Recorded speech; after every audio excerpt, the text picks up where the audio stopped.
তো নমস্কার বন্ধুরা, আজকে আমি চলে এসেছি প্যারাডাইস লজে। তো এখানে 14টা এসি আছে, সেগুলো আজকে সার্ভিস করা হচ্ছে, তোমাদের দেখাচ্ছি। দেখো লজের এটা কনফারেন্স রুম। তো এখানে দেখো 4টে এসি আছে, এখানে একটা আছে, এখানে একটা, আর এইদিকে দুটো আছে সেমভাবেই। তো এখানে 4টে এসি আছে। তো 4টে এসি কিন্তু পুরোপুরিভাবে পাম্প দিয়ে সার্ভিস করা হয়েছে, এবং পাম্প সার্ভিস করার পরে এগুলোকে চেক করা হচ্ছে যে কেমন কি টেম্পারেচার দিচ্ছে, সেটা তোমাদেরকে দেখাবো। তো দেখলে বুঝতে পারবে যে এর যে গ্রিল টেম্পারেচার কত দেখাচ্ছে এখন, 13 ডিগ্রি। তার মানে বুঝতে পারছো 12.9, মানে 12-13-র মধ্যেই একটা টেম্পারেচার থাকবে।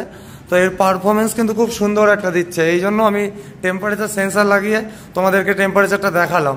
তো চলো তোমাদের বাইরে আউটডোরগুলোও দেখাচ্ছি, কোন পজিশানে আছে সেগুলোও সার্ভিস হচ্ছে, আর বাকি ঘরগুলোতেও আছে দেখালাম। তো বাকি আউটডোরগুলোও দেখাচ্ছি। দেখো এই ছাদের উপরেই কিন্তু 4টে আউটডোর সেট করা আছে। তো যারা ইনস্টলেশন করেছে তারাও খুব সুন্দরভাবে করেছে এবং খুব খেটে করেছে।